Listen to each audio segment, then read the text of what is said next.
বাংলাদেশের উত্তর পূর্বাঞ্চলের পাহাড় ঘেরা এক বিস্তৃত অঞ্চলে ছিল শালবন নামের একটি ছোট্ট গ্রাম।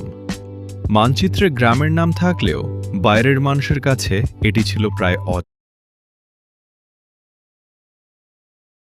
অজানা। গ্রামের চারপাশে ঘন বন, পুরনো পাহাড় আর আঁকাবাঁকা নদী এমনভাবে ঘিরে রেখেছিল যে মনে হতো প্রকৃতি নিজেই গ্রামটিকে লুকিয়ে রাখতে চায়। শালবনের মানুষ ছিল সহজ সরল। তারা কৃষিকাজ করত, মাছ ধরত এবং শান্তিতে জীবন কাটাত। কিন্তু গ্রামের প্রতিটি পরিবার প্রজন্মের পর প্রজন্ম ধরে একটি গল্প শুনে এসেছে। গল্পটি ছিল একটি রহস্যময় সিন্দুক নিয়ে। বলা হতো বহু শত বছর আগে আকাশ থেকে এক অদ্ভুত আগুন নেমে এসেছিল। সেই আগুন জঙ্গলের গভীরে পড়ার পর সেখানে সৃষ্টি হয়েছিল এক অজানা শক্তির কেন্দ্র। পরে সেই শক্তিকে ধারণ করার জন্য তৈরি করা হয়েছিল একটি সিন্দুক। অনেকে বলতো সিন্দুকটি খুললে ভবিষ্যৎ দেখা যায়, কেউ বলতো অতীতের ভুল পরিবর্তন করা যায়, আবার কেউ বলতো সিন্দুকটি আসলে মানুষের মন পরীক্ষা করে। যার হৃদয়ে লোভ থাকে সে সিন্দুকের কাছে গিয়ে সর্বনাশ ডেকে আনে। গ্রামের বৃদ্ধরা সন্ধ্যাবেলায় বটগাছের নিচে বসে গল্প করতেন। সেখানে প্রায়ই এই সিন্দুকের কথা উঠত। তবে যখনই কোনো তরুণ সিন্দুক খুঁজতে যাওয়ার কথা বলতো, বৃদ্ধরা তাকে থামিয়ে দিতেন। তাদের একজন বলতেন, সিন্দুকের চেয়ে বড় রহস্য হলো কেন এত মানুষ খুঁজতে গিয়ে আর ফিরে আসেনি। এই কথার পর সবাই চুপ হয়ে যেত।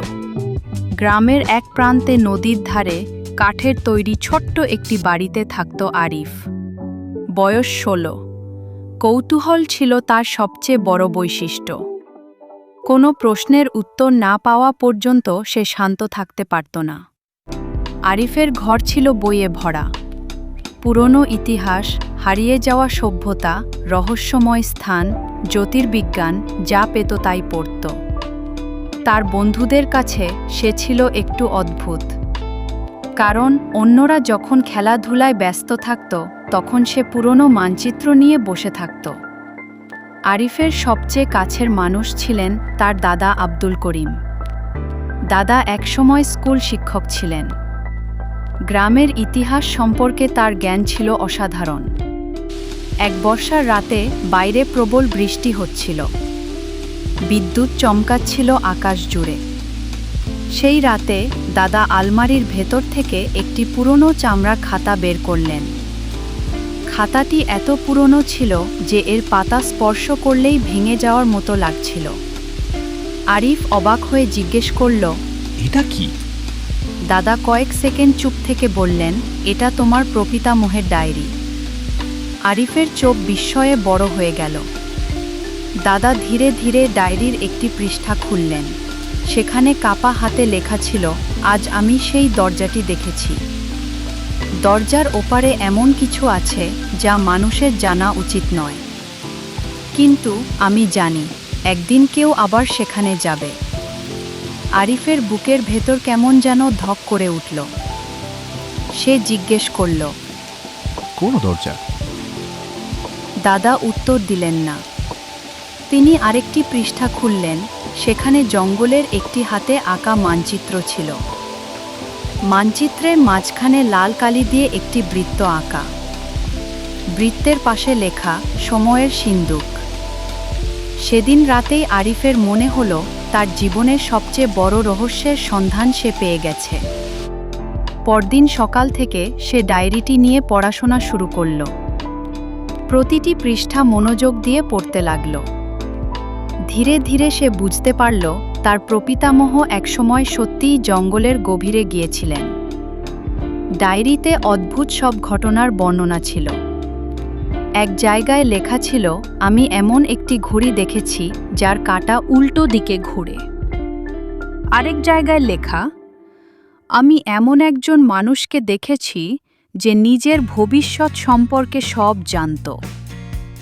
আরও একটি পৃষ্ঠায় ছিল একটি সতর্ক বার্তা, যদি সিন্দুক খুঁজে পাও মনে রেখো, সব প্রশ্নের উত্তর জানা আশীর্বাদ নয়। এই লাইনটি পড়ে আরিফ দীর্ঘক্ষণ চুপ করে বসে রইল।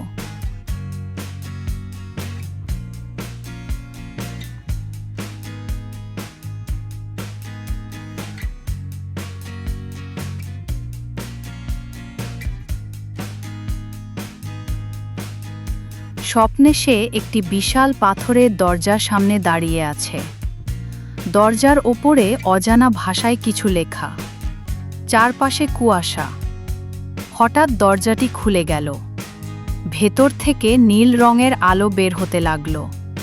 তারপর একটি কণ্ঠস্বর ভেসে এলো, সময় তোমাকে ডাকছে। আরিফ ঘুম ভেঙে উঠে বসল। তার শরীর ঘামে ভিজে গেছে। বাইরে তখনও রাত, কিন্তু সে আর ঘুমাতে পারল না।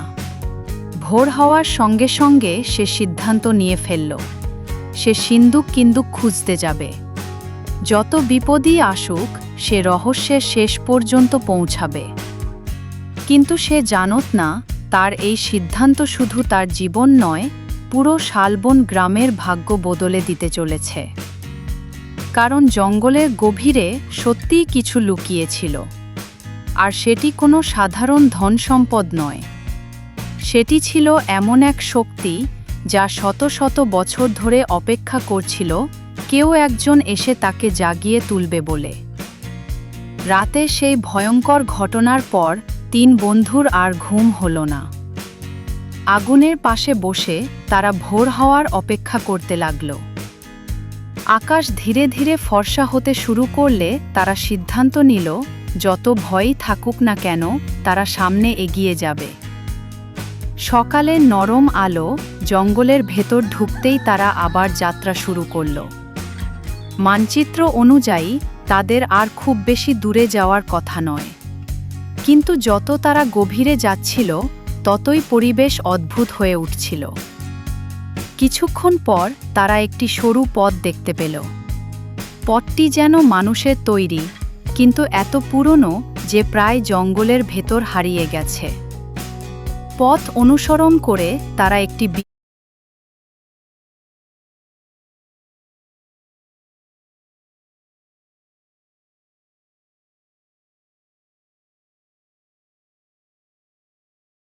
বিশাল পাহাড়ের সামনে এসে দাঁড়াল। পাহাড়ের গায়ে ছিল এক বিশাল পাথরের দরজা। দরজার উচ্চতা অন্তত 30 ফুট। তার গায়ে অদ্ভুত সব চিহ্ন খোদাই করা, ঠিক সেই চিহ্নগুলো যেগুলো আরিফ ডায়েরিতে দেখেছিল। 3 বন্ধু কিছুক্ষণ বিস্ময়ে তাকিয়ে রইল। আরিফ ধীরে ধীরে এগিয়ে গিয়ে দরজার মাঝখানে হাত রাখল। হঠাৎ পুরো পাহাড় কেঁপে উঠল। দরজার চিহ্নগুলো নীল আলোয় জ্বলে উঠল। তারপর ধীরে ধীরে দরজাটি খুলতে শুরু করল। ভেতর থেকে বেরিয়ে এলো ঠান্ডা বাতাস। 3 জন একে অপরের দিকে তাকালো। তারপর সাহস সঞ্চয় করে ভেতরে প্রবেশ করল। ভেতরে ছিল একটি বিশাল ভূগর্ভস্থ নগরী। 1000 বছরের পুরনো পাথরের স্তম্ভ, অদ্ভুত স্থাপনা আর ঝলমলে নীল স্ফটিক দিয়ে পুরো জায়গাটি আলোকিত। মনে হচ্ছিল তারা অন্য এক জগতে এসে পড়েছে। নগরীর মাঝখানে একটি বিশাল গোলাকার কক্ষ। সেখানে রাখা ছিল সেই কিংবদন্তির সিন্দুক। তার চারপাশে নীল আলোর বৃত্ত ঘুরছিল। 3 বন্ধুর নিঃশ্বাস যেন বন্ধ হয়ে গেল। এতদিনের গল্প, কল্পনা আর রহস্য তাদের সামনে বাস্তবে দাঁড়িয়ে আছে। আরিফ ধীরে ধীরে সিন্দুকের কাছে এগিয়ে গেল। ঠিক তখনই একটি কণ্ঠস্বর শোনা গেল, থামো। চারপাশে কেউ ছিল না, কিন্তু কণ্ঠস্বর স্পষ্ট, তোমরা যারা এসেছ, তোমাদের একটি প্রশ্নের উত্তর দিতে হবে। হঠাৎ সিন্দুকের ওপরে আলোর তৈরি সে বলল, মানুষ সবসময় সময়কে বদলাতে চায়, কিন্তু কেন? নিলয় বলল, কারণ মানুষ ভুল করে। মানুষ হারানো জিনিস ফিরে পেতে চায়। মানুষ ভাবে অতীত বদলালে সে সুখী হবে, কিন্তু আসলে অতীতের ভুল থেকেই মানুষ শেখে। তোমরা উত্তর পেয়েছ। কয়েক মুহূর্ত নীরবতা। তারপর আলোর অবয়বটি মৃদু হাসল। সিন্দুকটি ধীরে ধীরে খুলতে শুরু করল।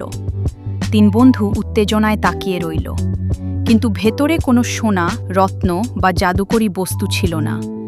ভেতরে ছিল একটি আয়না, সাধারণ দেখতে একটি আয়না। সাফওয়ান হতাশ হয়ে বলল, এটাই সেই সিন্দুক? কণ্ঠস্বর আবার ভেসে এলো, হ্যাঁ, কারণ সময়ের সবচেয়ে বড় রহস্য কোনো বস্তু নয়, মানুষের নিজের জীবন। তারা আয়নার দিকে তাকালো। হঠাৎ আয়নায় নিজেদের ভবিষ্যৎ দেখতে পেল। আরিফ দেখল সে একদিন একজন বিখ্যাত গবেষক হয়েছে। নিলয় দেখল সে একজন শিক্ষক হয়ে হাজারো মানুষকে জ্ঞান দিচ্ছে। সাফওয়ান দেখল সে একজন সাহসী উদ্ধারকর্মী হিসেবে অসংখ্য মানুষের জীবন বাঁচাচ্ছে। কিন্তু তারপর দৃশ্য বদলে গেল। তারা দেখল যদি কেউ লোভের বশে সময়কে বদলাতে চায় তাহলে তার জীবন ধ্বংস হয়ে যায়, বন্ধুত্ব ভেঙে যায়, মানুষ নিজের পরিচয় হারিয়ে ফেলে। আয়নাটি যেন তাদের শিক্ষা দিচ্ছিল। অনেকক্ষণ পর আলো ধীরে ধীরে নিভে গেল। কণ্ঠস্বর শেষবারের মতো বলল, সময়কে জয় করা যায় না, সময়কে বুঝতে হয়। এরপর পুরো কক্ষ কাঁপতে শুরু করলো। মনে হচ্ছিল নগরীটি ভেঙে পড়বে। 3 বন্ধু দ্রুত বাইরে দৌড়ে গেল। তারা পাথরের দরজা পেরিয়ে বেরিয়ে আসার সঙ্গে সঙ্গে দরজাটি আবার বন্ধ হয়ে গেল আর কখনো খোলেনি।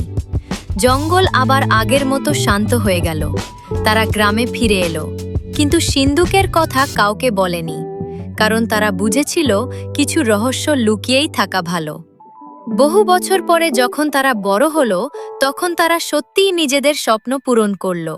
আরিফ গবেষক হলো, নিলয় শিক্ষক হলো, সাফওয়ান মানুষের সাহায্যে নিজের জীবন উৎসর্গ করলো। তারা প্রায়ই সেই অভিযানের কথা মনে করত আর মনে মনে একটি কথাই বলতো, জীবনের সবচেয়ে বড় ধন কোনো সিন্দুকের ভেতরে লুকিয়ে থাকে না, তা লুকিয়ে থাকে মানুষের সিদ্ধান্ত, পরিশ্রম এবং ভবিষ্যৎ গড়ার সাহসের মধ্যে। সমাপ্ত।